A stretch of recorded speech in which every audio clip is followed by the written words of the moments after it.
Yo quiero entrar en ese mar de luz sin fin y recorrer tu vida, oh Jesús.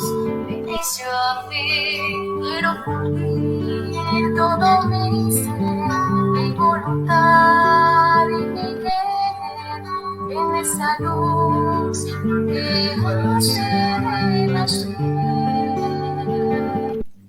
Bienvenidos a Cineforo Católico, un espacio para conocer más la vida de los santos y acercarnos, sobre todo ahora, a diversos temas. Es por esa razón que hemos venido haciendo desde hace casi 3 años entrevistas tanto a sacerdotes, religiosas y algunos laicos que nos han permitido conocer un poco acerca de su espiritualidad, invitar a más personas a conocer este tipo de movimiento, de apostolado en el cual se encuentran. Y bueno, el día de hoy vamos a hablar de la divina voluntad, de esta espiritualidad de Luisa Picarreta. Antes de iniciar con esta entrevista, que es el formato que normalmente manejamos, pues les vamos a contar una anécdota que ya la gente que nos ha seguido de varios meses hacia acá, pues sabe más o menos el inicio de Cineforo Católico. Nosotros, por ello el nombre, Cineforo Católico, iniciamos hace aproximadamente 6 años en nuestra parroquia, que se llama Parroquia del Corazón Eucarístico de Jesús y San Álvaro. En esta parroquia, nuestro sacerdote, el padre Jesús Barragán, nos dio la oportunidad de proyectar una vez a la semana, una vez al mes, películas, pero no solo era ver la película por verla, sino era hablar un poco de todo este contexto histórico que enlazaba a cada uno de los santos.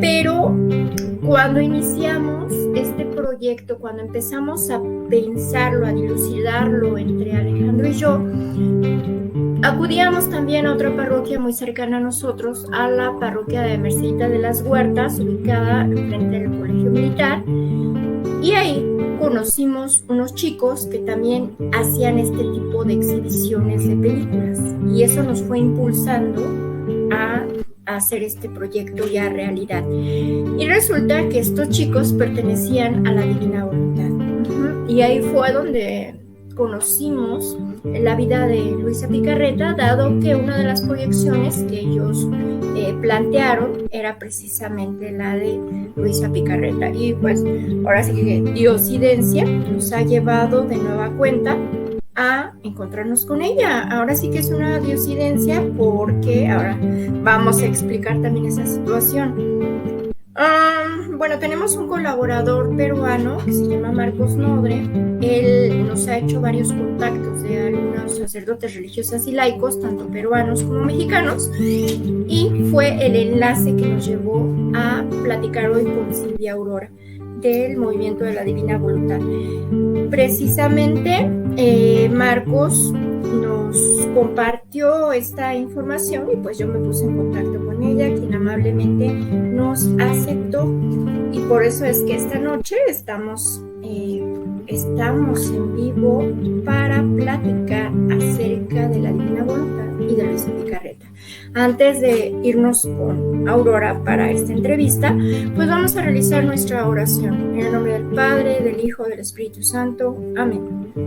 Ven, Espíritu Santo, llena los corazones de tus fieles y enciende en ellos el fuego de tu amor. Envía, Señor, tu Espíritu, que renueve la faz de la tierra. Oh Dios, que llenaste los corazones de tus fieles con la luz del Espíritu Santo, concédenos que, guiados por el mismo Espíritu, sintamos con rectitud y gocemos siempre de tu consuelo, por Jesucristo nuestro Señor. Amén. Y bueno, ahora sí vamos a darle la bienvenida a Aurora, ahora sí que a mi tocaya. ¿Qué tal? Buenas noches, Aurora, ¿cómo estás? Hola, buenas noches. De verdad, pues mira, otra diosidencia, ¿verdad? Tocayitas aquí, y Dios nos ha unido por este medio. Gracias. Sí, así es. Bueno, como viste, pues Luisa también tuvo algo que ver en la creación de Cineforo Católico. Ahora sí que, pues Dios nos ha ido enlazando. Eso es algo que siempre hemos dicho, que no son diosidencias, sino que Él va entrelazándonos como hermanos y encontrándonos, ¿no? Y bueno, hablando de Luisa, ¿qué nos puedes platicar acerca de esta mujer mística, maravillosa, que desde muy niña tuvo muchas experiencias con Jesús? A ver, platícanos. Así es. Bueno, pues como un breve preámbulo o introducción, pues vemos que desde la eternidad Dios ha querido manifestar su amor. Entre la Santísima Trinidad hay tanto amor entre sí, hay tanta unidad, hay tanta perfección, hay tanto de sí que quiere salir a la luz y quiere darse. Y por eso, bueno, crea a la criatura humana para que libre, consciente y voluntariamente lo conozca y lo ame. Y pues a través, hoy por hoy en la actualidad, Dios ha querido otorgarnos por gracia el don de su divina voluntad obrante en cada uno de nosotros. Y pues este don lo vamos a ir conociendo paso a paso a través de los escritos de la sierva de Dios, Luisa Picarreta. Entonces conozcamos un poquito de ella. Luisa nace el segundo domingo de resurrección, el 23 de abril de 1865 en Corato, Italia. Es la quinta de 8 hijas y ese mismo día por la tarde pues fue bautizada. Su primera comunión y confirmación a la vez fue a los 9 años y desde allí empieza a escuchar la voz de Jesús en su interior, sobre todo después de haber comulgado. Por eso en ella la Eucaristía llega a ser su pasión predominante e intenta participar en ella cada vez que puede.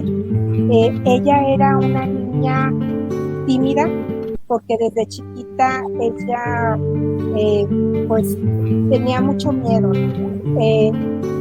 como nosotros pues hemos tenido a veces, ¿no?, de niños pesadillas y demás, igualmente Luisa. Entonces ella corría y se refugiaba y se ponía a rezar a los santos, a rezar el rosario, y eso la hizo que fuera una niña de cierta manera introvertida. A los 13 años ella tiene una visión. Ella sale de su balcón y ve una muchedumbre y ve a Jesús que va en medio de esa muchedumbre con la cruz y voltea y le dice: alma, ayúdame. Entonces ella desde allí da un inicio a unirse mucho en su pasión, a participar en ella, a consolarlo, a amarlo. Ese fue un cambio muy radical que la asombró a ella, ¿sí? Se une a las Hijas de María y en el Instituto Femenino de las Religiosas de la Caridad de la Inmaculada Concepción en Ivrea. Asiste solamente a las clases de escuela elemental.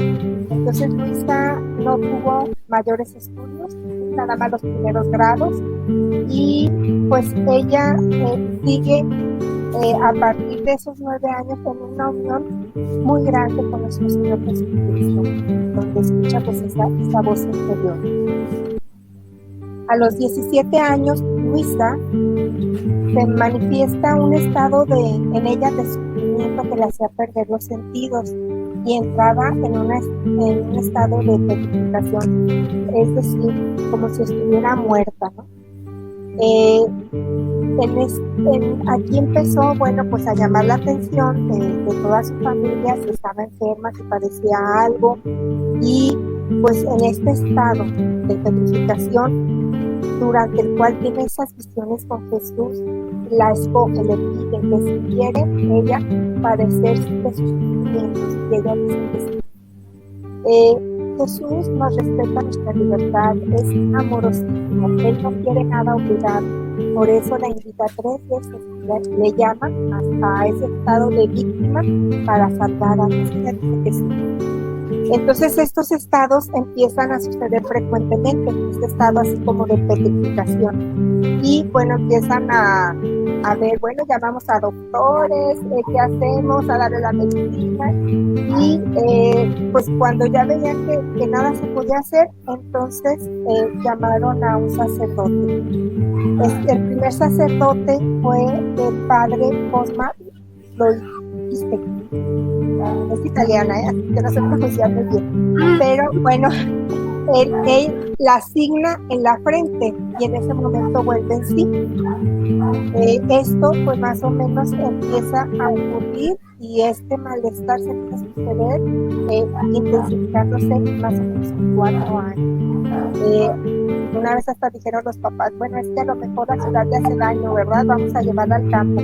La trasladan al campo por unas semanas y ella sigue en estado así como muerta, ¿no? Hasta que va el sacerdote y otra vez la asigna en la frente y vuelve en sí.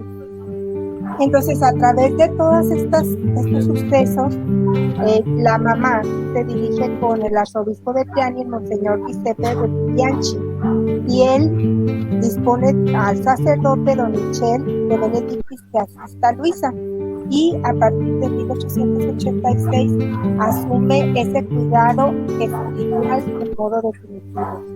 Entonces es muy importante ver aquí que desde el principio Dios destina a un sacerdote para que asista durante toda su vida a Luisa, siempre guardando esa obediencia, esa fidelidad y esa presencia de nuestra Santa Madre Iglesia.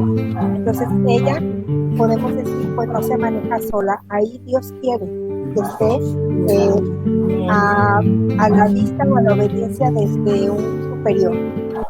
Entonces a él le empieza a contar qué es lo que pasa, porque ella todo se lo guardaba para sí, ella pensaba que era algo entre Jesús y ella, y pues empieza a abrir su corazón, su pensamiento a este sacerdote, y ella empieza a platicar, pero aún ahí todavía ella pensaba que era nada más entre el sacerdote Jesús y ella.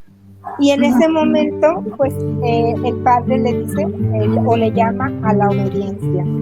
Y pues, la obediencia de que, pues, de la medicina, de la obediencia de estar, pues, comunicándole a él todo lo que había pasado, ¿no?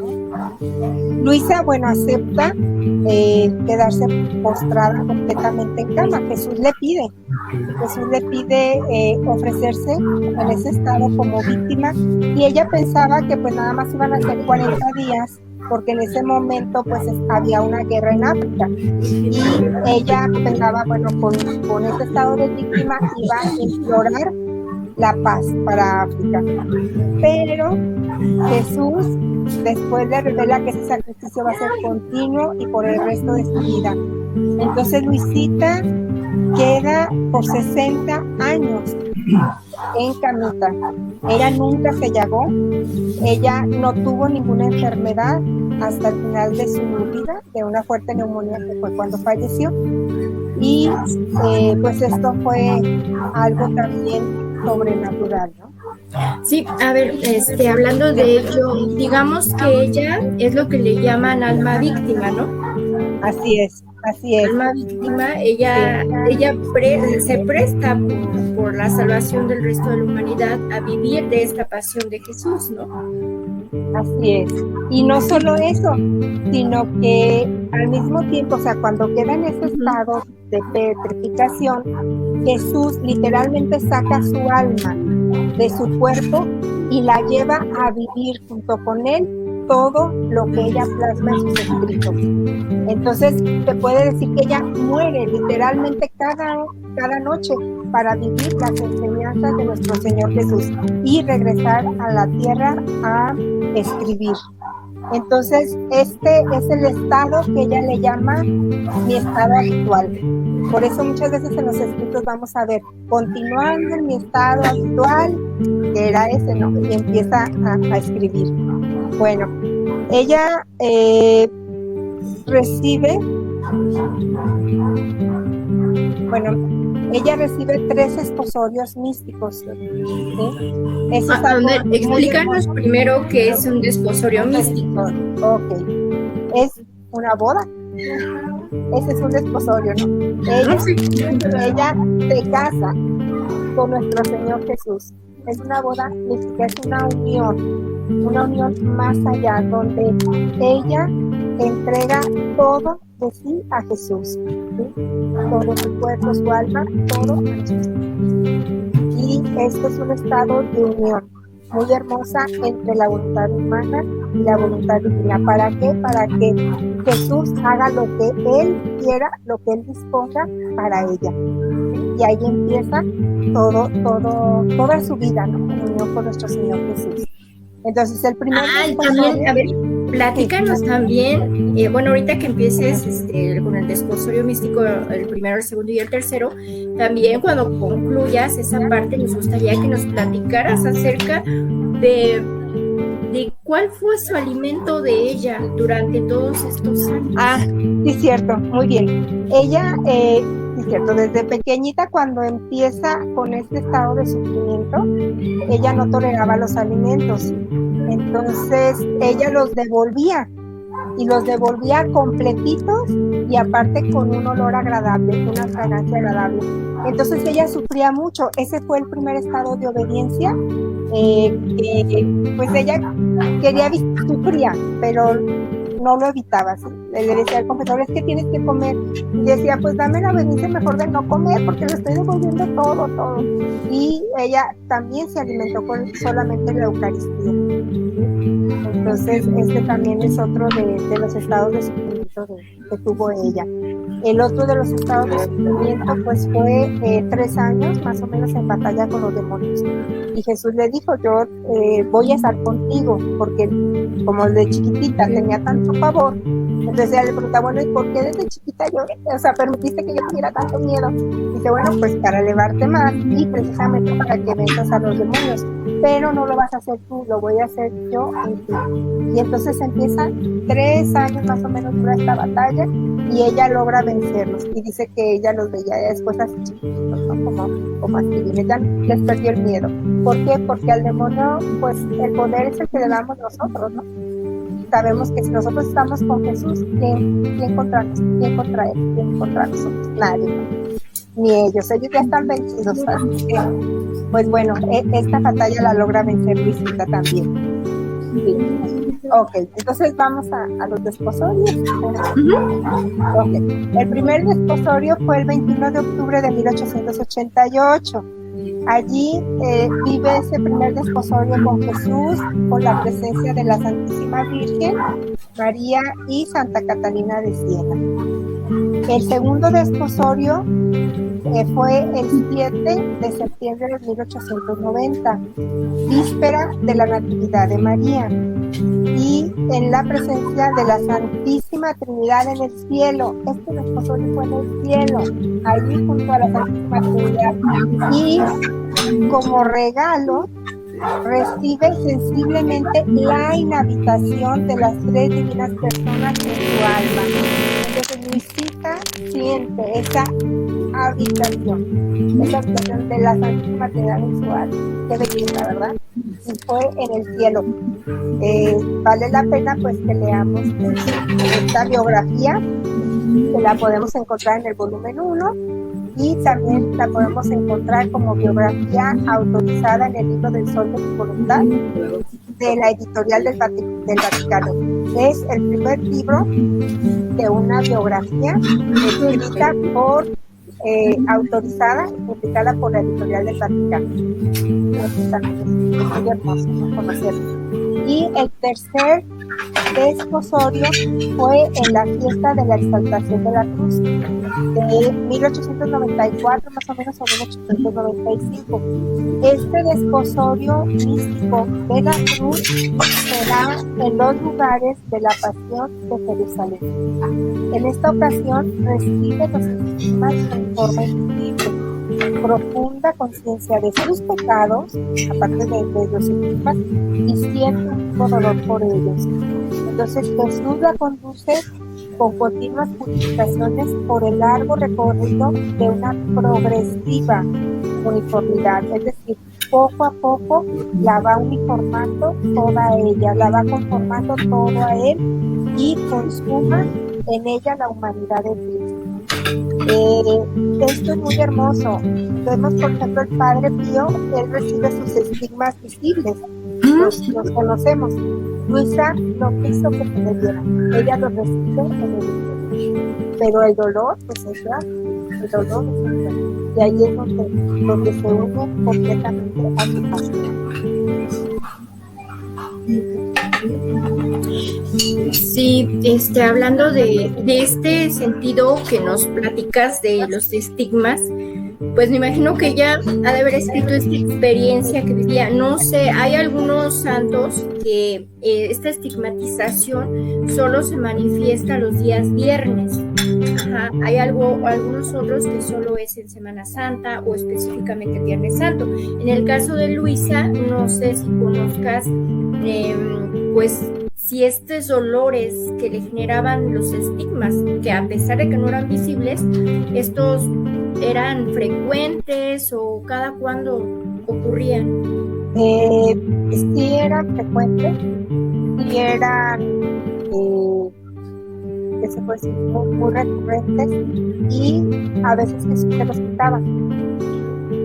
Y ella decía, bueno, Señor, si no me los das, ella se acostumbró tanto a la cruz, ella fue clavada, literalmente clavada en la cruz. Uno de ellos es el presencia de San Juan.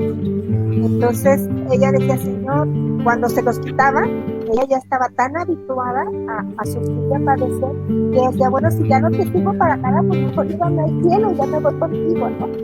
O sea, llegaba a sentir esta sensación de vacío de la cruz, porque ella llegó a amar esa unión con nuestro Señor. Ajá. ¿Cuántas exactamente? Bueno, no se dice, no se dice cuántas exactamente, porque o sea, lo que más plasma, lo que vamos a ver en sus escritos, es la incorporación de Luisa, toda ella, la incorporación de su voluntad humana a la voluntad de Dios, es decir, la unión de las dos voluntades. Y eso es donde se enfoca el Señor Jesucristo a trabajar en él. Entonces, podríamos decir también que todos estos escritos también es autobiografía, ahorita vamos a ver cómo se transforma. Sí, hablando de esos escritos, antes de que sigamos, hay uno que mucha gente lo conocemos y creo que es el más reconocido del escrito dictado por Dios a Luisa, es el de las 24 horas de la Pasión.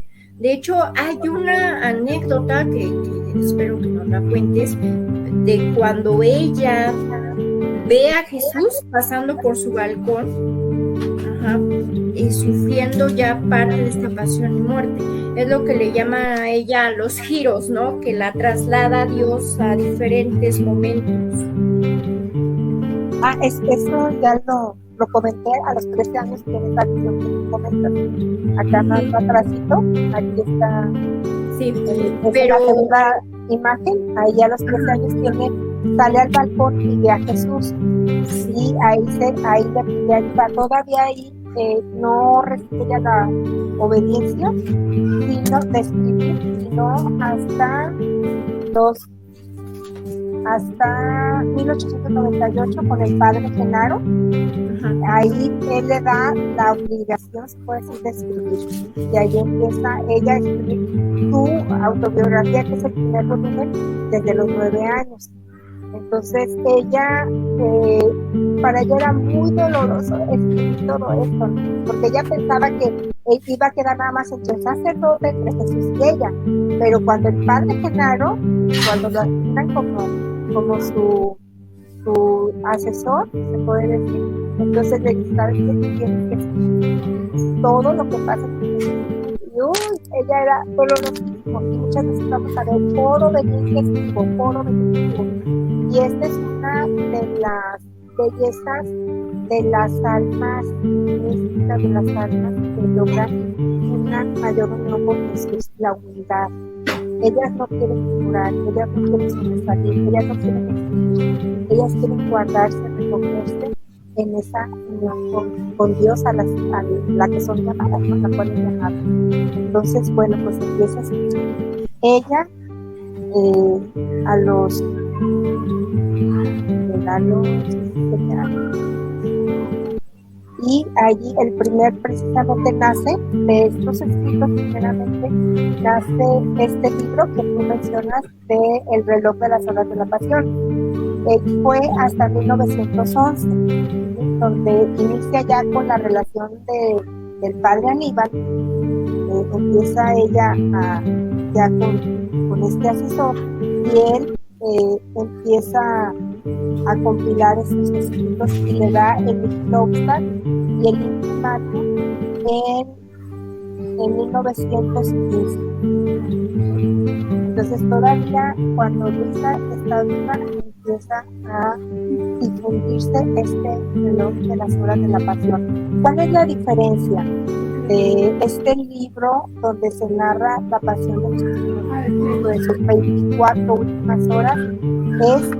A diferencia de otras, es de que aquí podemos ver las oraciones, las reparaciones que Jesús hacía en su interior.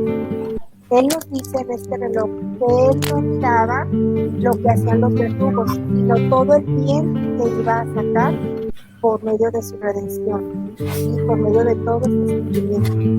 Entonces es muy hermoso porque él cuando manifiesta algo, cuando lo saca a la luz, es porque quiere que nosotros nos unamos a él. Entonces él nos invita en este libro de las horas de la pasión a unirnos a él, a participar en sus sufrimientos y a reparar, a hacer las oraciones que él hacía y a reparar. Esto es totalmente novedoso, podemos decir, porque Jesús no había revelado lo que él obraba y sentía en su interior.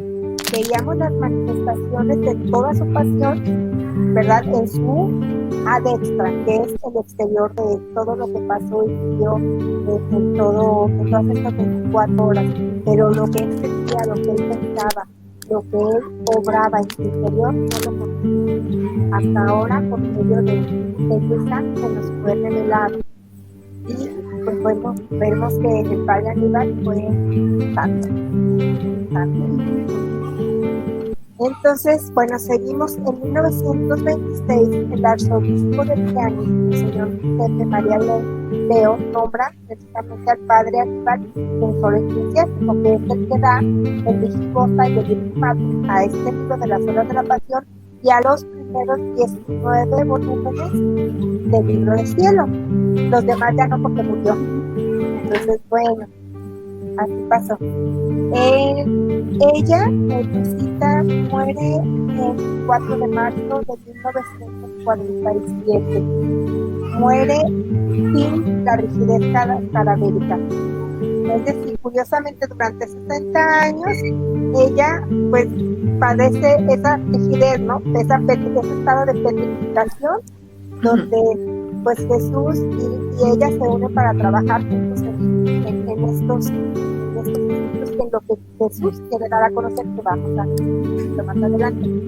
Pero cuando ella muere, pues ya no queda rígida, pero tampoco la pueden acostar. No, esa parte cuéntanos que queda sentada, ¿no?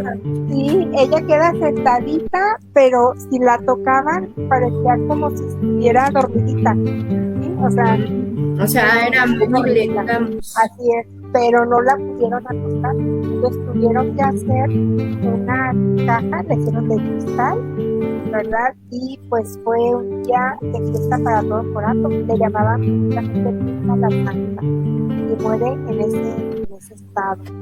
Entonces ella es sepultada en el cementerio, en la ciudad, de esa ciudad, en la capilla de la familia de don Benedetto Cal. Ahí está. Y bueno, hablando de esa cuestión, ya hemos platicado con nuestra audiencia al respecto, pero ella es sierva de Dios. Ajá. ¿En qué parte de su proceso para la canonización se encuentra? Ajá, platícanos de ello. Muy bien. Entonces, en 1947 el arzobispo de Villanueva emite un mandato para recoger todas las noticias referentes a la visita y para invocar este inicio de causa, dándole el título de sierva de Dios. Y se imprime una oración para su beatificación.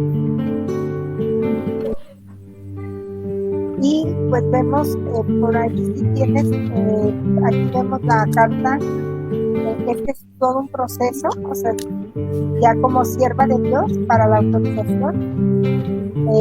Está una carta escrita por San Aníbal María de Francia, fue en 1924. Este es bien importante, esta carta es bien importante, porque ahí nos dice San Aníbal: son escritos que ya es necesario dar a conocer al mundo. Creo que producirán grandes frutos, por cuanto la grandeza de esta ciencia del divino querer es sublime.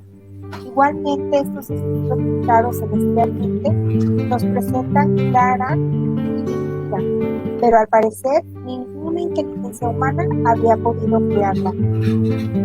Entonces, pues bueno, esta es la carta de el santo que dio el imprimatur de las horas de la pasión y de los primeros 19 volúmenes. Y estas son las recomendaciones. En el otro la vemos el Digipostat en forma manual, aquí está una fotocopia del Digipostat de los 19 primeros volúmenes. En la siguiente carta es la de autorización de los escritos de Luisa. Esta carta de autorización es de Gianni del 13 de marzo de 2006, pues está en italiano, pero pues aquí nos dice pues, que se inicia la causa, el cuarto Congreso Internacional, ahí, de la Sierva de Dios Picarreta, que fue en el 2015, allí se inicia la causa de beatificación y se procede, dice aquí que se proceda favorablemente con el compromiso de elaborar la versión crítica de los escritos. ¿Qué quiere decir? Esto es muy importante, que cuando pasan estos escritos a ser revisados por unos sensores teologales que son 3, los 3 dieron positivos. Entonces, se dio que estos escritos son favorables, que estos escritos no van contra el magisterio de la Sagrada Tradición de la Iglesia, y dieron positivos estos 3 sensores. Cuando se hizo esto, se empezó a difundir por todo el mundo y se empezaron a hacer traducciones, ¿no?, en varias partes del mundo, y se empezó a difundir. Pero hay una versión oficial de la Iglesia de traducción, que es esta versión crítica, que es la que se pide que se haga, ¿sí?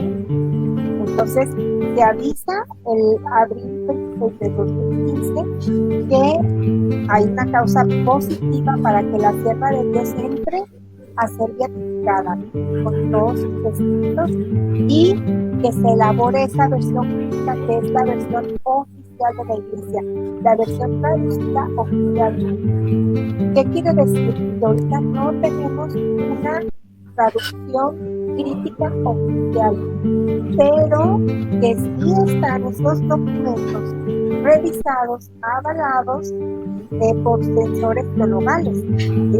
Por eso se inició la causa de beatificación. Esto es muy importante mencionar porque hubo un tiempo en que estos escritos se estuvieron como vedados, igualmente que los escritos de Sor Faustina. Entonces, cuando iban a canonizar a San Aníbal de Francia, se dieron cuenta que esos escritos estaban como prohibidos, ¿no?, como ahí guardados. Pero a ver, hay que sacarlos. Y lo sacaron, y entonces empezó toda esta revisión para dar positivo y para iniciar la causa de Cristo. Oye, ahorita hablando al respecto, pues como comentaba al principio, nosotros conocimos a este movimiento a través de unos chicos que exhibían también películas, al igual que nosotros, y ellos nos habían comentado que estos documentos que todavía no estaban aprobados, básicamente era por las cuestiones de la traducción, dado que ella los había escrito en, digamos, que sería equiparable a un dialecto indígena en Italia que no todo el mundo podía traducir. Entonces había discrepancias y que por esa razón aún no estaban aprobados ciertos libros. Así es, así es. Y aparte, pues ella estudió hasta de los primeros años escolares, entonces en realidad ella no tenía una buena gramática. Entonces agrégale aquí falta de ortografía, ¿verdad? Pero luego vamos a ver que todo eso está diosidentemente planeado y tiene una razón, y lo vamos a ver un poquito más adelante. Pero, sí. Y en el siguiente documento escrito, es el último que tenemos oficial del arzobispo Leonardo Asensio de Gianni, que es el 4 de marzo de 1920. Aquí es muy importante, aquí precisamente habla de esa dificultad y que están precisamente todavía estudiando esa parte de lo que tú dices de la traducción. Pero, sin embargo, dice aquí, reconozco que en esta dirección muchos grupos de la divina voluntad han recorrido un largo camino de cristianidad, esforzándose por anclar la lectura de estos escritos a la doctrina de la Iglesia y una digna conducta de vida, haciendo surgir la doctrina de la divina voluntad. Esto de doctrina de la divina voluntad, Jesús lo menciona, así habla, es la doctrina de la divina voluntad. De un anuncio misionero equilibrado y respetuoso que se ha integrado armoniosamente en los caminos pastorales de iglesias locales. Insto a todos a continuar con un compromiso renovado, porque los dones carismáticos de la iglesia mueven a los fieles a responder libremente y de manera adecuada al mismo tiempo al don de la salvación, haciéndose a sí mismos un don de amor para unos y un auténtico testimonio del Evangelio para los otros. Esta es la congregación de la doctrina para la vida. Entonces, ¿qué nos dice? Bueno, pues hay que seguir animados a la unión de nuestro magisterio, de la Sagrada Tradición, en obediencia a nuestra Santa Iglesia, conociendo estos escritos. Y esa es la carta. Por eso dice que nos invita a todos los grupos. Y bueno, pues ahora pasamos a un poquito de historia y vamos a ver el contenido de todos estos textos de Picasso. Para ello, bueno, pues así de manera de introducción vamos a recordar, bueno, cómo Dios crea al hombre a su imagen y semejanza y lo hace partícipe de su divinidad por gracia. ¿Esto qué es? Que Dios quería un hombre que le amara, que le correspondiera a su amor y que le participara de todo lo que Dios es por naturaleza, participar al hombre por cuanto él puede contener por gracia. No porque el hombre no me lo quiera, sino por gracia. Era un regalo. Te quiero dar a conocer todo, yo quiero participar, quiero que nos unamos en una sola unidad, así como vive la Santísima Trinidad, así participar al hombre por gracia. Y esto era la vida en ese Edén, en ese paraíso terrenal. Entonces, bueno, el hombre, ¿qué es lo que sucede en él? Pues Dios le pone una prueba y no la pasa. Era una prueba de fidelidad. No era una prueba para ver si caía, no era como lo vemos nosotros. Te pongo una prueba para ver si caí. No caíste, ya ganaste. No. Jesús explica en los escritos que él le pone una prueba a Adán y dice, cuando quiero hacer algo grande, yo trabajo primeramente en una persona y de ahí se a toda la humanidad. En este caso, Adán era el padre de la humanidad y una prueba sencilla era de fidelidad a su amor para que los sostuvieran en el amor de Dios y en total abandono a la voluntad de Dios. Entonces, bueno, cuando él peca, desobedece, pierde esa participación divina. Esa parte divina la pierde y es arrojado de ese Edén. Que ese era el estado de vida de unión con Dios. La pierde, pero Dios no la abandona. y le promete un Salvador. Entonces, pues de ahí ya viene toda, en su pedagogía divina, toda una preparación donde elige a un pueblo, donde lo prepara, donde el pueblo cae, donde Dios envía los mandamientos, donde le dice: si tú cumples, vas a ser un siervo bueno y yo te voy a bendecir. ¿Cuál era la forma de manifestar esa bendición de Dios? Te voy a dar tierra, te voy a dar riqueza, te voy a dar... Y ahí vemos, por ejemplo, a Abraham, que es el padre de la fe, ¿verdad? Donde Dios a él también le pone dos pruebas muy grandes. Primero, que salga de su tierra, y después que le entregue a su hijo. Pasa esas dos pruebas, Dios lo bendice y le promete abundancia. Y pues bueno, configura este pueblo, el pueblo cae, peca, se levanta, lo saca de la esclavitud, lo libera, vuelve a caer. Dios envía a los profetas y empieza a anunciar esta venida del Salvador, de nuestro Señor Jesús. ¿Qué es lo que sucede? Vemos, bueno, en ese Antiguo Testamento esta condición de siervo, ¿no? El siervo cumple y Dios le paga, le da su pago. Y allí era grato ante los ojos de Dios. Pero Dios no quería siervos, Dios quería hijos.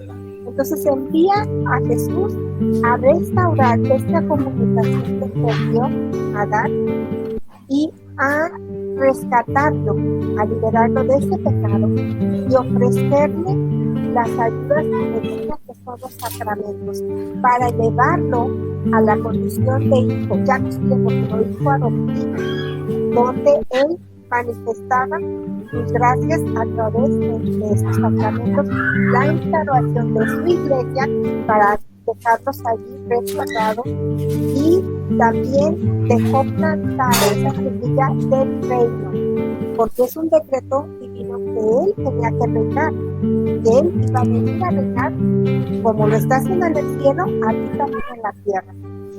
Pero todo esto se perdió. Entonces por eso dice Jesús que nos deja el Padre Nuestro para estar pidiendo, así como pidieron los siervos a su Salvador. Ahora los hijos adoptivos están pidiendo en el Padre Nuestro que venga su reino y que se haga su voluntad aquí en la tierra como en el cielo. Y empieza toda una historia bien hermosa donde ya nos va elevando más, ¿sí? Y aquí está, esa restauración la vemos muy hermosa en la parábola del hijo pródigo, ¿verdad? Donde vemos a un hijo que regresa con el padre lleno de harapos, ¿sí? Así estamos nosotros ahorita, estamos enfermos, así nos encontró Jesús cuando él iba a salvar, enfermos, con harapos, todos sucios, todos llenos de cochambre, de podredumbre. Pues así no puede reinar, yo así no puedo. Por eso él no pudo dejar su reino en esplendor. Todo esto lo explica en los Espíritus del cielo. Entonces, bueno, pues él quiere conformar este reino donde todos somos sus reyes, se puede decir, sus súbditos, pero con vestiduras reales, ya no más con harapos, sino con vestiduras divinas. Ese es el plan último hacia donde nos quiere llevar. Pero mientras tanto, pues bueno, hemos visto cantidades muy grandes a lo largo de estos 2000 años, donde Dios nos va elevando cada vez a altos más grados de unión con Él. ¿Sí? Bueno, y ahora, ¿qué es lo que dice? Él nos deja dicho en su palabra: conviene que yo me vaya y que les envíe al Espíritu Paráclito Consolador, y Él los va a guiar a la verdad plena y les ha de revelar lo que ha de venir. ¿Qué quiere decir? Que no pudo decir todo. Dice, a lo más no les pude hablar de mi reino porque no iban a entender. O sea, todas sus potencias, memoria, inteligencia y voluntad están como raquíticas, débiles. Entonces él tenía que fortalecerlas para poder penetrar nosotros en ese amor, en ese conocimiento, para podernos unirnos más grandes, en un estado más grande. Por eso nos llama a la perfección. Y ahí vemos cuando le dice a aquel muchacho, ¿verdad? Yo quiero seguirte. Bueno, pues, ¿sabes qué? vente todo y sígueme, ¿no? Y este muchacho se da la vuelta, se existencia y se regresa. Porque quería más sus riquezas de la tierra que seguir a Jesús. Hoy por hoy, esta es la invitación a recibir este don. Este don es un regalo. Y volvemos a lo mismo, no por merecimiento de nosotros, sino es algo que Dios quiere dar y que ya estableció desde la eternidad, regalarnos este don para que Él pueda venir a reinar. Y Él le dice, Él mismo pone el título de estos escritos donde se nos revela el cómo Él nos va a dar este don obrante, don actuante. Y lo dice en el volumen 19, en agosto 27 de 1926. Hijo mío, el título que darás al libro que publicarás sobre mi voluntad será este: el reino de mi divina voluntad en medio a las criaturas, libro de cielo. Entonces vemos que este título se lo da el mismo Jesús, libro de cielo, porque contiene un lenguaje de cielo. Y Él dice, conforme tú te apliques de acuerdo al grado de disposición, yo voy a ir ensanchando tus potencias para que penetres en este lenguaje del cielo y puedas entender, y nos podamos entender, criatura y Dios.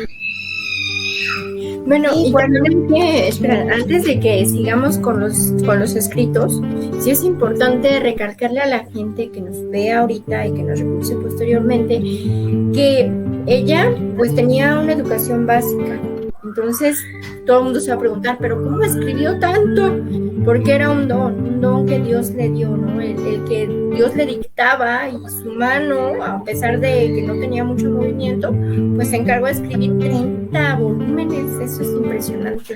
Entonces creo que también es importante que recalques acerca de ello, Aurora. Ella, les digo, por obediencia, ¿verdad? Tenía que regresar y escribir todo lo que veía, todo lo que le decía, le instituía, porque Jesús era su maestro. ¿Sí?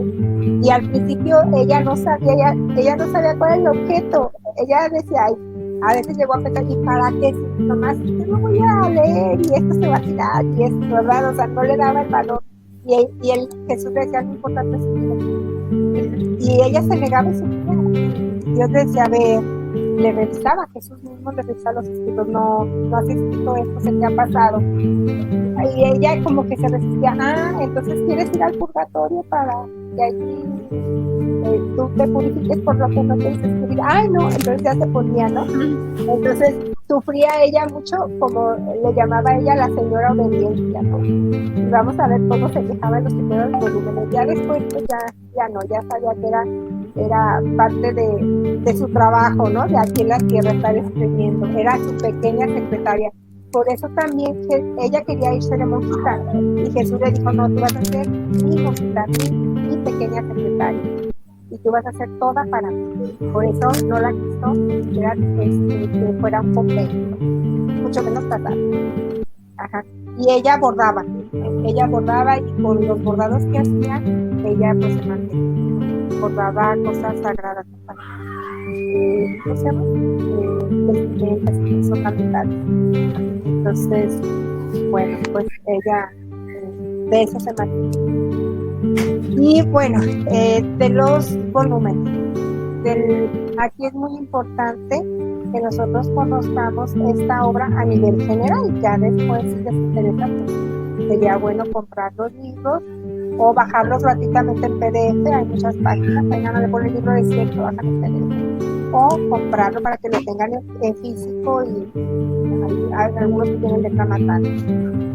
Entonces, bueno, ¿cómo están organizados? Están organizados por la instrucción que Jesús le va dando y que ella va haciendo vida en ella y la va llevando de forma progresiva al grado total del abandono en su voluntad. Por eso es importante leer desde el primer volumen, porque Dios es nuestro maestro. Dice Jesús que le es tan agradable esto que no se lo deja a nadie más. Es algo entre el alma y él. Es algo muy personal. Jesús se vuelve nuestro maestro. Jesús empieza a trabajar en nuestra alma. El trabajo va a ser del interior, nuestro adintra, que son las potencias del alma, hacia el exterior. Por eso, este don no es un cambio de acción, de decir, ay, ahorita, no sé, estoy trabajando, dejo todo y me voy de religiosa. No. Es un cambio de intención, de adentro, de mi pensamiento, de mi corazón hacia afuera. Entonces, del volumen 1 al 10, Jesús trabaja para quitar todos esos estorbos, todas esas piedrecillas que nos hemos creado con nuestra propia voluntad, que son nuestros quereres, nuestras pasiones, nuestros deseos, nuestros anhelos. Todo nos va a quitar, nos va a volver a rehacer, porque todo eso le estorba. Jesús es una persona celosa y cuando toma un alma la quiere toda para sí. Entonces se empieza a desapegarnos de todo y le dice a Luisa, no te preocupes si las cosas vienen de los demonios, de otras criaturas o porque yo lo quiero. Todo lo que te suceda en esta vida es para llevarte al estado donde yo te quiero tener. Y yo te voy a poner las circunstancias para trabajar en ellas. Y lo vemos a lo largo de los volúmenes. Y cuando nosotros pedimos al Espíritu Santo que nos purifique, nos ilumine y nos transforme, y nosotros nos ponemos en disposición, nos vamos a encontrar con estas circunstancias en nuestra vida donde Dios nos va a poner a trabajar precisamente en estos apegos, en estos estorbos para empezarlos a quitar. Por eso es un trabajo individual y entonces Jesús la lleva de esta santidad humana, trabajando con las virtudes hacia el abandono total. Pero le dice ya no, la diferencia de las santidades que hemos visto hasta ahorita, los santos en redención, lo que han hecho ellos es por sus propios méritos, con sus propias virtudes, cualidades, talentos, dones y gracias, ellos van siguiendo a Jesús, que es nuestro modelo y nuestro maestro. Entonces Jesús va adelante y nosotros vamos atrás siguiéndolo. Este trabajo es muy pesado, ¿sí? Porque es con nuestro propio esfuerzo. ¿Cuál es la diferencia? Ahora Jesús le dice a Luisa, no te preocupes, tú entrégame todo y yo voy a trabajar junto contigo. Vamos a trabajar los dos. Esa es la gran diferencia. Del volumen 11 al 36, Jesús lleva al alma por la santidad, o sea, la lleva hacia la santidad de santidades, que es la santidad divina. ¿Qué es esta santidad divina? Es la unión de mi voluntad a la voluntad de Dios, una unión total, donde se trabaja en una unidad. Ya no están peleadas como hemos estado hasta ahorita, ¿no? Yo queriendo hacer mi voluntad y Dios queriéndome jalar, Ahora ya no va a ser así. Ahora las dos voluntades se funden para trabajar juntas. Lo que quiere Dios, lo quiero yo. Y yo pongo esa pequeñita voluntad que es mi nada, la pongo a disposición de la voluntad de Dios, libre, consciente y voluntariamente. No es de que desaparezca, porque a veces se malentiende que yo tengo que desaparecer y desaparecer mi voluntad y nada más la de Dios. No, es mi voluntad se pone como una tierra fértil para que Dios obre en mí, porque Dios quiere que nosotros seamos un tabernáculo viviente. Ok. ¿Para qué sirven estos escritos? Y pues Jesús mismo nos dice, Él mismo da la respuesta en el volumen 2 de septiembre 21 de 1899. Y dice, este escrito servirá para hacer que se conozca quién es el que te habla y que ocupa tu persona.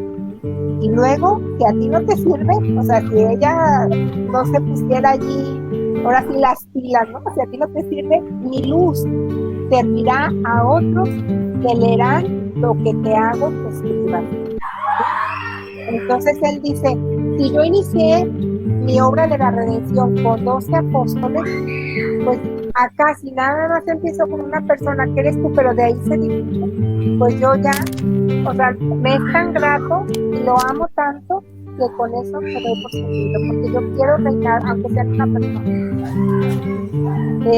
¿Qué cosas son estos escritos?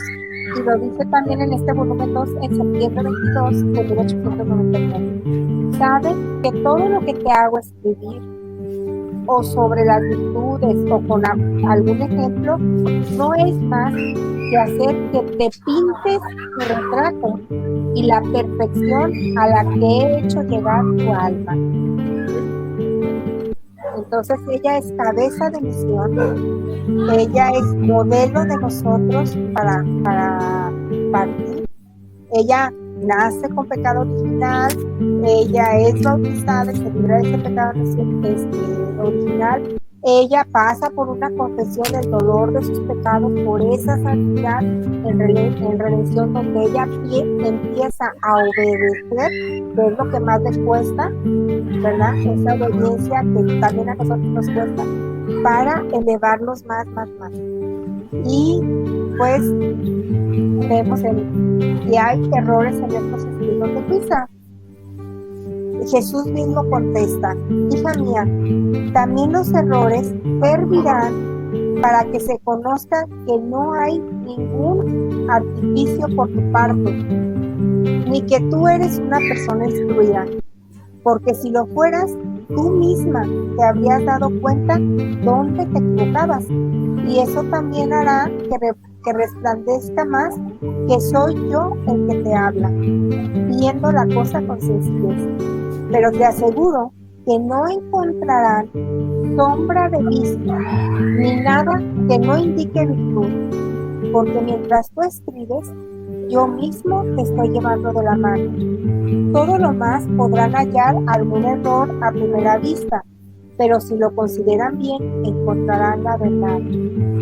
Entonces estos escritos pues, pueden tener, ya lo vimos, errores de gramática, pero no va contra la doctrina cristiana, no va en contra de ninguna verdad de fe revelada en las Sagradas Escrituras. Ya sabemos que las Sagradas Escrituras contienen todas nuestras verdades de fe, ¿sí?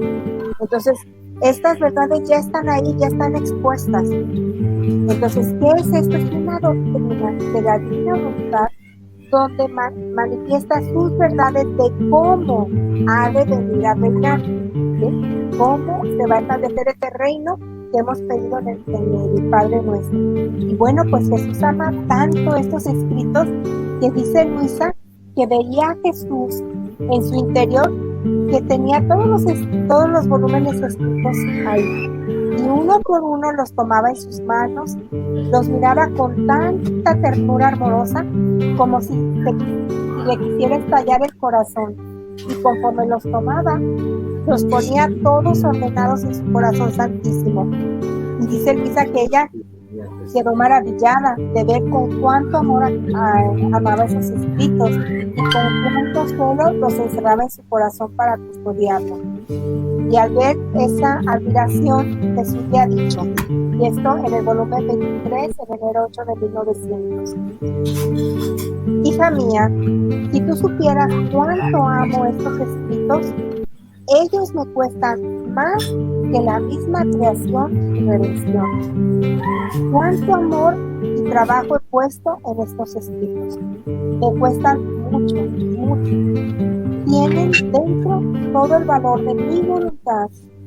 Son la manifestación de mi reino y la confirmación de que quiero el reino de mi voluntad divina en medio de las criaturas. El bien que harán será grande, serán como soles que surgirán en medio de las densas tinieblas del querer humano, como vidas que pondrán en fuga a la muerte a las pobres criaturas. Ellos serán el fruto de todas mis obras, la narración más tierna, más convincente de cómo amé y amo al hombre. Por eso los amo con tal celo que los custodiaré en mi corazón divino. No permitiré que ni siquiera una palabra se pierda. ¿Qué cosa no he puesto en estos escritos? Todo. Gracia sobreabundante, luz que ilumina, calienta y fecunda, amor que hiere, verdades que conquistan, atractivos que raptan, vidas que llevarán la resurrección del reino de mi voluntad. Por eso tú también aprécialos y tenles la estima que merecen y goza del bien que harán. Entonces esta es la obra más bella y más grande que Dios tiene. Esta es la tercera obra de la Trinidad, que es la obra de la santidad, pero santidad divina, es la obra, la acción del Espíritu Santo en nosotros. Y por eso dice que Él los va a custodiar. Ella tenía mucho pendiente porque llegaron una vez y le quitaron todos los volúmenes que tenía. Ya nada más se quedaba con uno que ella estaba escribiendo y con otro que tenía debajo de su colchón. Y todos los demás se lo llevaron y ella estaba angustiadísima, ¿qué iba a pasar? Y Jesús le dice, aún cuando estuvieran en el fondo del mar, no te preocupes, yo lo voy a custodiar, yo mismo. Y aquí no lo está ratificando en este escrito, ¿verdad? Sí, de hecho, ahorita que estás hablando sobre ello, me recordó a San Luis Griñón de Montfort con el Tratado de la Verdadera Devoción, que también Dios le dijo que iba a ser perseguido y ese libro no iba a darse a conocer más que años después, ¿no? También ocurrió con María Cecilia Baig, una religiosa conventual, antecesora a Ana Catalina de Emmerich, donde ella tiene un escrito en 5 volúmenes sobre la vida de San José. Igual, o sea, Dios le dijo, te voy a permitir que veas todo esto, pero no lo vas a difundir. O sea, va a llegar el momento. Y sí, efectivamente, lo guardó ella, muere ella, y años después se encuentran estos documentos, ¿no? Ahorita que estabas platicando eso, pues me remonto a estas ideas. Así es. Ahora es que todo por el plan de Dios, ¿no? Y es perfecto, dentro de su providencia divina, Él acomoda los tiempos para que salga el nuevo conocimiento. Y ahorita, qué bueno que mencionas a San José, pues Él quiere que ahora se dé a conocer San José, para que precisamente se le dé todo eso, lo que no se le ha dado dentro de la iglesia, ¿verdad? Porque es nuestro patrono de la Iglesia Universal. Y otra de las cosas es, por ejemplo, ahorita que acaban también de beatificar a Conchita Cabrera de Ávila, que ella está con todo esto de la obra de la cruz. Entonces es muy hermoso cuando después de leer los libros del cielo nos enfocamos a conocer todas estas obras, como también la de Sor María de Jesús de Ágreda, donde habla de la mística ciudad de Dios. O sea, se nos abre así un panorama hermosísimo dentro del plan divino, ¿no? Sí, y ahorita que estás hablando de eso, mira, te digo que las diosidencias, la próxima semana precisamente nuestro programa es hablar de la espiritualidad de Conchita Cabrera, y para ello van a estar 2 religiosas de la cruz. Ay, qué maravilla. Todo está planeado por Dios. Y Dios nos va guiando, ¿verdad? Los temas y todo.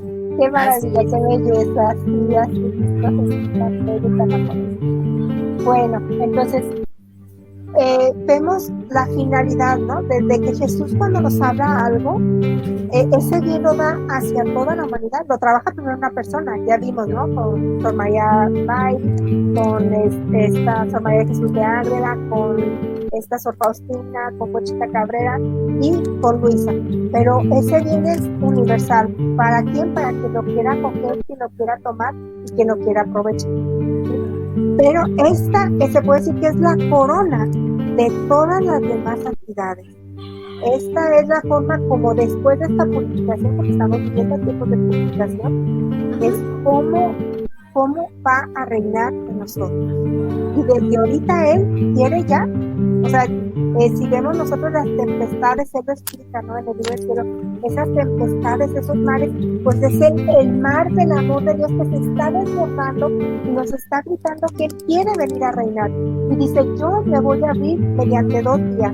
Vía el amor, que son estos escritos del libro del cielo, obvia la justicia y la purificación, que son pues todas estas cosas de la naturaleza tan tremendas, que son las pandemias, las guerras y demás, ¿no?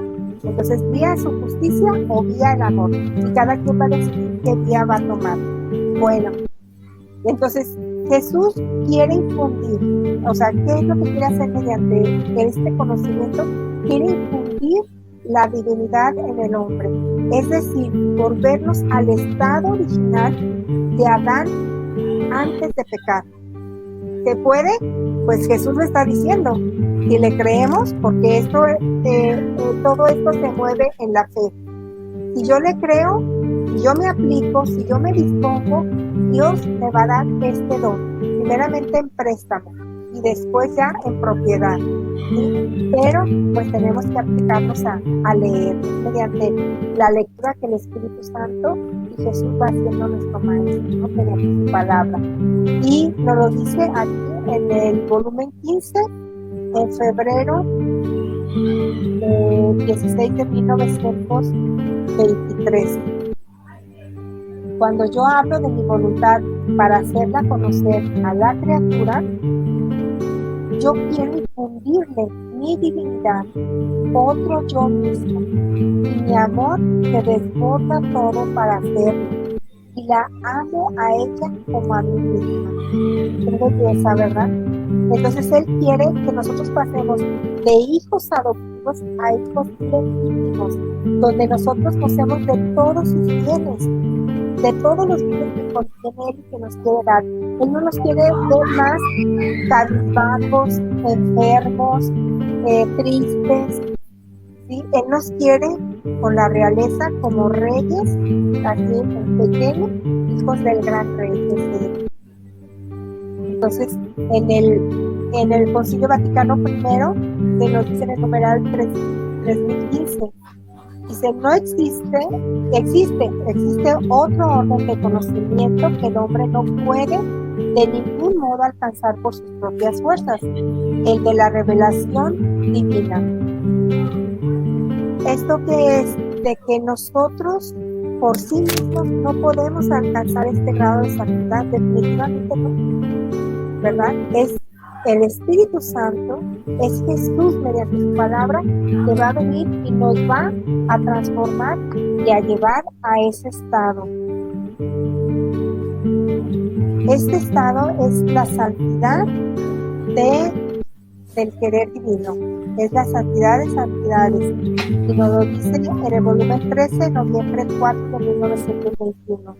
Ahora sí quiero la santidad en la criatura, entre ella y yo, entre dos, yo por una parte y ella por la otra, yo a dar mi vida como fiel compañero, a comunicarle mi santidad, y ella como fiel e inseparable compañera a recibirla. Así, ella sería el ojo que ve, y yo el sol, que doy la luz. Ella la boca, y yo la palabra. Ella las manos, y yo que le suministro el trabajo para obrar. Ella el pie, y yo el paso. Ella el corazón, y yo el latido. Pero ¿sabes tú quién forma esta santidad? Mi voluntad. Es la única que mantiene en orden la finalidad de la creación. La santidad de mi querer es la que mantiene el perfecto equilibrio entre criaturas y creador, porque son las verdaderas imágenes salidas de mí. Entonces Él quiere conformarnos como perfectas imágenes salidas de Él, todas semejantes a Jesús, pero todas diferentes, porque no hay una igualita que otra. Todas somos creadas en imagen y semejanza de Jesús, el Verbo humanado. Dice Jesús que en el volumen 15, febrero 16 de 1923, cuando yo hablo de mi voluntad para hacerla conocer a la criatura, yo quiero infundirle mi divinidad. Por eso, otro yo mismo y mi amor se desborda todo para hacerlo, y la amo a ella como a mí misma. He aquí por qué tú ves que mientras hablo de mi querer, mi amor parece como si se saliera de sus confines para formar la sede de mi voluntad en el corazón de la criatura. En cambio, cuando hablo de otra cosa, son mis virtudes que infundo. Y según las virtudes que le voy manifestando, ahora la amo como creador, ahora como padre, ahora como redentor, ahora como maestro, ahora como médico, etc. Por lo tanto, no hay aquella exuberancia de amor cuando quiero formar otro yo mismo. Entonces, ¿qué nos está diciendo? Que Dios es amor. Esa es su esencia, el amor. Por eso se desborda y quiere formar y darnos ese amor a la criatura. Todos son amor hacia nosotros. Qué maravilla, ¿verdad? Pues los invito a seguir con este conocimiento, conociendo a Luisa, conociendo todos los escritos, y verán que es algo maravilloso. Ahorita que hablas acerca de conocerlos, no sé, ¿ustedes tienen algún sitio o cuáles son las redes sociales que están manejando o cómo se puede contactar con ustedes la gente que quiera saber más de esta espiritualidad? Muchas gracias. Mira, tenemos en Facebook, está el grupo, es un grupo El Don de la Divina Voluntad. En YouTube, el canal de Fiat Voluntas Tua. Y pues hay otros grupos de WhatsApp, en Telegram también, El Reino de Dios, y las 24 horas de la Pasión, el reino, la consagración a la Virgen María por medio del libro de la Reina del Cielo, en el Reino de la Divina Voluntad, en fin, ¿no? Pero básicamente pues está este grupo que es de la Divina Voluntad, aquí está, lo tienen ustedes, aquí está el correo, y en YouTube, ya Voluntas Tua. Ahí está una carpeta exclusiva de Divina Voluntad y otra de oración. Y bueno, ahora vamos a esta parte. ¿Cómo llega Aurora a la Divina Voluntad? Bueno, pues Dios siempre nos quiere en movimiento y nos va llevando hacia donde Él nos quiere poner. Inicialmente yo he trabajado y sigo trabajando todavía para luchar por medio de la oración fuerte a través de las redes sociales en contra del aborto, a favor de la vida.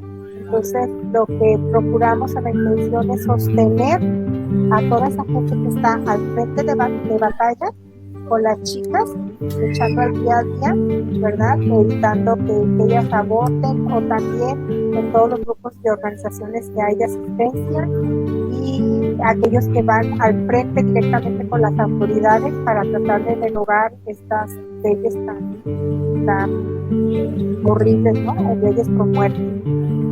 Y bueno, ahí empezó. Después, a través de los directores espirituales, pues Dios me pidió ir a más. Entonces empecé a dividir la consagración de los 33 días en 7 páginas, en 7 idiomas.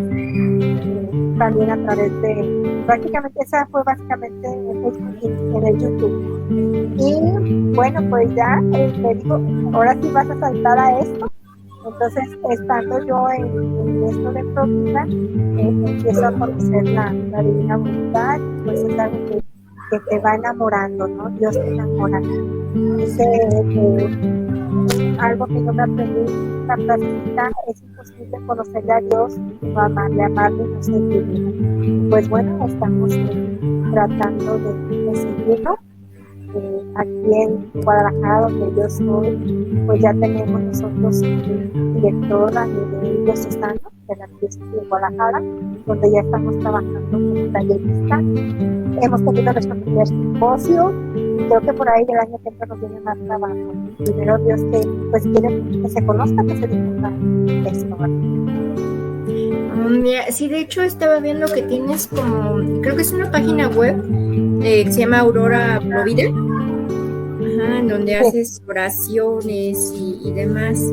Entonces, no sé si te gustaría invitar a más gente a participar en esta página pues a acompañarte, a hacer oración y todo esto precisamente por el fin del aborto.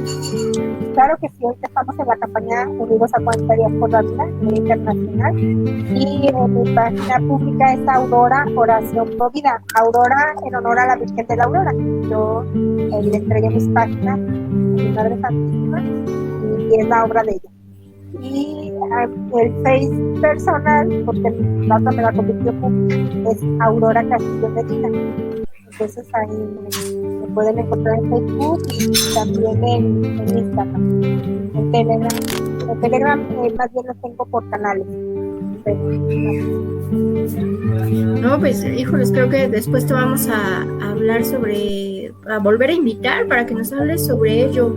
Precisamente desde hace ya varios meses hemos andado detrás de los Providas, pero por alguna u otra razón no hemos contactado a alguno que nos maneje ese tema para una entrevista para todos estos jóvenes que creen realmente en esa interrupción legal del embarazo, cuando realmente interrumpir es quitar y seguir, ¿no? O sea, dejarlo un ratito y que continúe.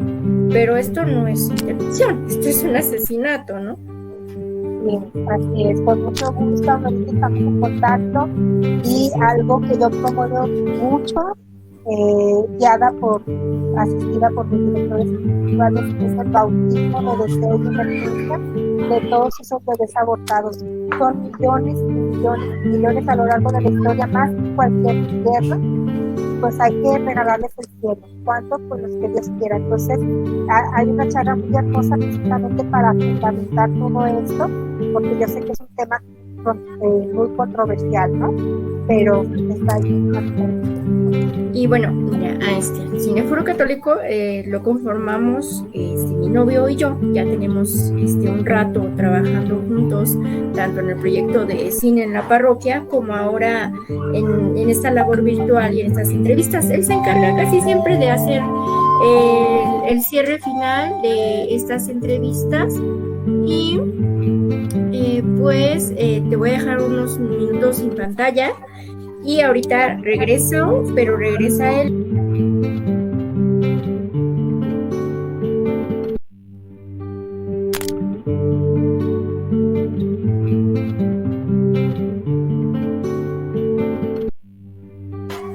Ahí está. Ahora sí, te lo presento. Él es Alejandro. Hola, muy buenas noches. ¿Qué tal? Buenas noches, Alejandro. ¿Qué tal? ¿Cómo te va, Aurora? ¿Cómo les ha ido en esta charla? Bien, gracias. Pues hay mucho que decir, es inagotable esto, pero bueno, tratamos de resumirlo un poco, ¿verdad? Para darlo a conocer. Sí, qué bueno que hayas aceptado esta invitación. Creo que la vida de los santos y de los que están en proceso también de canonización, o incluso de las personas que a lo mejor no son conocidas o reconocidas, pero que viven una vida santa, nos tienen mucho que dar. Y creo que Luisa Picarreta, en este caso, creo que es un gran ejemplo que podemos tomar para poder enriquecer nuestra vida de fe y acercarnos más a Dios a través de su testimonio de vida y de sus escritos, por supuesto. Y te agradecemos, de verdad, Aurora, personalmente también te lo manifiesto, por aceptar esta invitación y tener esta breve charla con nosotros. Y bueno, ya en la parte final de esta charla, pues digamos que yo busco conocer o trato de invitar a las personas que participan con nosotros a que nos compartan un poco sobre a lo mejor alguna otra devoción que tengan, algún santo diferente al que tienen esta devoción especial, como en tu caso hacia Luisa Picarreta. Preguntarte si tienes algún otro santo al que tú le tengas un especial cariño, o que a lo largo de tu vida, antes a lo mejor de conocer a Luisa, hayas tenido una especial devoción o alguna oración que tú acostumbres a hacer con habitualidad, ¿no? Con frecuencia. Mira, pues desde los 16 años me enseñaron la oración en un retiro del padre Charles Hurtado, es una oración muy bella de abandono, de abandono. Yo no sabía que bueno, pues Dios nos quiere conducir a precisamente ahora a este santo abandono. Entonces, a la mente, donde nos ponemos en sus manos. Sí, sí, sí. Ah, qué bien, qué bien. Pues sí, creo que es algo que pues, en un momento dado a cualquiera de nosotros nos puede costar trabajo esa confianza plena hacia Dios sobre nuestras vidas, porque, bueno, generalmente somos educados o incluso a lo mejor nuestra propia inclinación natural hacia confiar más en nuestras capacidades, pues nos impide muchas veces tener esa unión total y plena para con Dios, ¿no? Y quisiera preguntarte, ¿qué libro o qué película te ha marcado en tu vida de fe o en tu vida espiritual como para que nos la pudieras recomendar? ¿Algún libro a lo mejor llevado a las pantallas o algún libro de algún santo? ¿Tienes alguno en especial, Aurora? Bueno, ahorita te puedo recomendar, me vino a la mente la película y el libro El hombre en busca del sentido. Es un maravilloso libro, ¿verdad? Llevado a la pantalla también, donde dice que en estos tiempos, estamos nosotros viviendo unos tiempos de crisis, ¿no? Unos tiempos de purificación, unos tiempos muy difíciles, de mucho sufrimiento. Entonces, este es un doctor que relata toda su vida en el campo de concentración, y él empezó a observar cómo unos vivían y otros morían, y qué era lo que veía, o sea, la diferencia, ¿no? Porque morían unos, porque vivían otros. Y básicamente él llega a la conclusión que lo que hace que una persona viva y sobreviva ante cosas muy adversas, donde humanamente entonces es imposible que viva tantos días sin comida, sin agua, a las condiciones climáticas, ¿no? Que estaban en un campo de concentración, y lograron sobrevivir algunos de ellos. Y dice que era ese aferrarse a algo que ellos tenían como meta, ¿no? Que había quedado sin realizar, o como aquello que algo ellos anhelaban tanto, que lo abrazaban, ¿no? Lo abrazaban y lo hacían suyo, y lo pedían y le imploraban a Dios, porque al final de cuentas también eran los hombres de más fe, también los que sobrevivían. Y esto era, por ejemplo, el deseo grande de ver a su esposa, a sus hijos, el deseo, como él tenía el deseo de contar todo lo que había visto ahí y sacarlo a la luz y sacar un libro. Entonces, hoy por hoy, hay tanto que era muy bonito leer esto.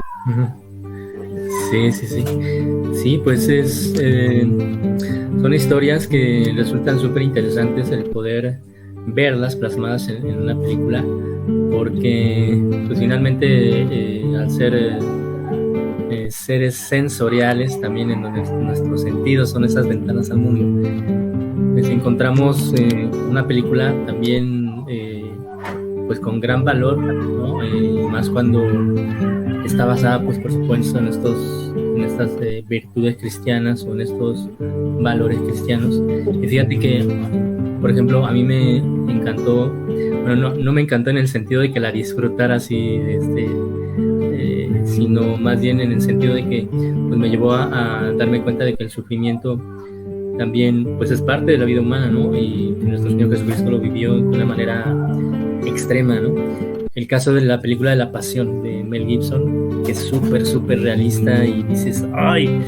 Cuánto dolor, y pensar que algunas personas, o bueno, analistas que hicieron comentarios al respecto, decían, bueno, es que esto es lo que el productor y el guionista pues se imaginaron que fue en los detalles, ¿no? Basado, por supuesto, en los libros de Ana Catalina Emmerich. Exactamente.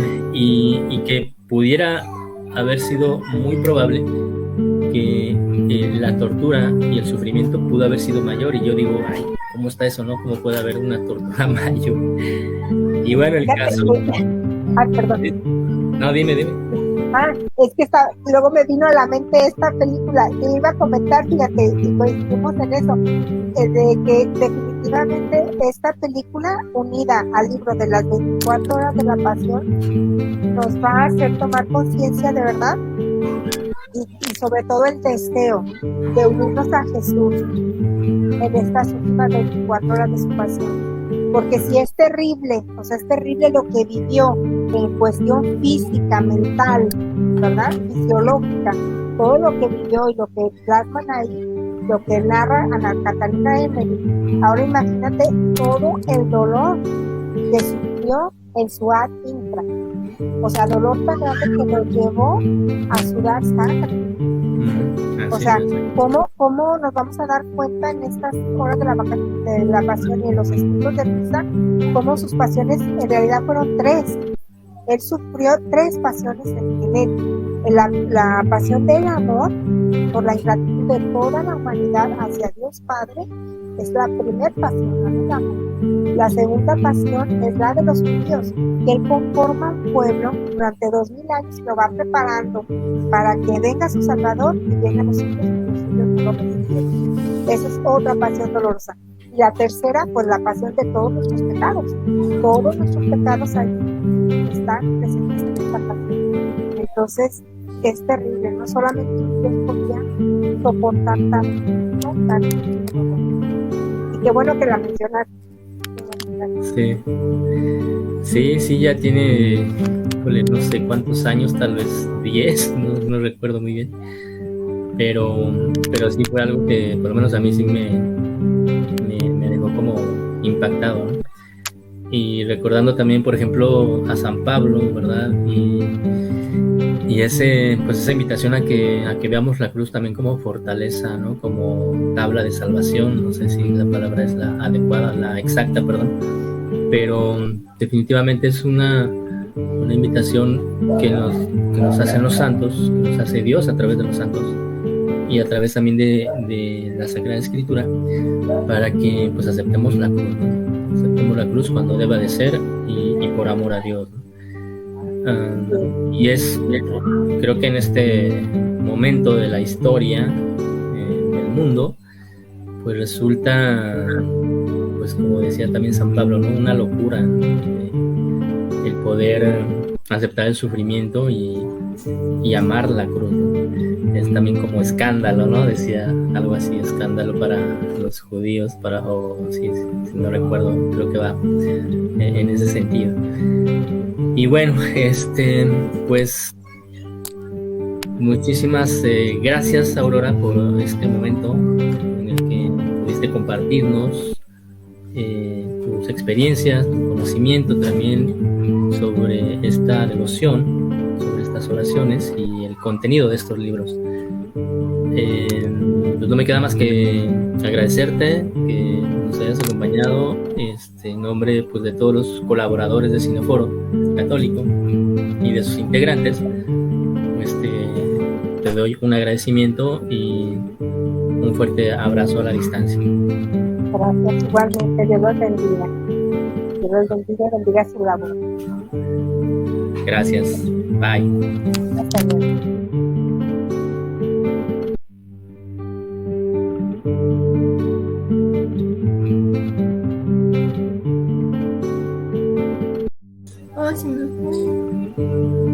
Bueno, ahorita a ver si recuperamos a Aurora, para darle los agradecimientos finales. Pero bueno, pues de nueva cuenta muchas gracias a ella por darnos esta oportunidad de conocer más a Luisa, de conocer el movimiento de la Divina Voluntad, y también gracias a Marcos Nodre, quien fue el que nos dio el enlace, y como ya platicamos con ella, pues nos gustaría que estuviera en un tema posterior hablándonos del movimiento Pro Vida. Entonces, pues muchas gracias a ella por habernos acompañado esta noche. Y les recuerdo, la próxima semana es 2 de noviembre. Sé que va a ser un poco difícil para mucha gente, pero nos pueden ver en reproducciones posteriores. Y esta forocápsula va a llevarnos hacia otra espiritualidad también muy hermosa. Esta espiritualidad que funda las obras de la cruz a través de Conchita Cabrera de Armida, que hace algunos años fue beatificada. Estaremos platicando con 2 religiosas, parte de las religiosas de la cruz. Entonces, pues Dios pues la irá llevando por esta situación. Y de nueva cuenta, muchas gracias, Aurora, por haber estado con nosotros. Y antes de dar la conclusión a este día, vamos a hacer nuestra oración a la Virgen María. Contigo voy, Virgen pura, y en tu poder voy confiado, pues ya no te he amparado, mi alma volverá segura. Dulce Madre, no te alejes, tu vista de mí no apartes, ven conmigo a todas partes y nunca solo me dejes. Ya que me proteges tanto como verdadera Madre, haz que me bendiga el Padre, el Hijo y el Espíritu Santo. Amén. Y recuerden, somos Cineforo Católico. Igualmente, les podemos decir que esta invitación es para todos. Si tú que nos estás viendo, nos estás siguiendo, tienes algún apostolado, tienes algo que dar a conocer que estés realizando para esta grandeza del reino de Dios, o formas parte de alguna comunidad religiosa, contáctate con nosotros y hacemos un programa especial para que des a conocer esta espiritualidad de la cual estás tú pues haciendo o dando a conocer. Y gracias, Aurora, de nueva cuenta, también a ti, que Dios te bendiga, y pues seguimos en contacto para ese tema pro vida, porque la verdad sí nos ha costado trabajo conseguir quien nos hable al respecto, y es algo que es urgente, muy urgente, que ataquemos, porque si no me equivoco hay alguna situación ahorita con Quintana Roo, me parece. Entonces, pues necesitamos esas cosas pro vida. En Guerrero está dándose esta aprobación del aborto. Entonces, sigamos trabajando, construyendo el reino de Dios. Y pues ya saben, somos sus amigos, Aurora y Alejandro. Y que Dios los bendiga. Y los dejo de nueva cuenta con el canto que, gracias a Aurora, que nos compartió, de la divina voluntad. Y Dios glorifica tu creación y endulzar las penas de tu corazón, corresponder todo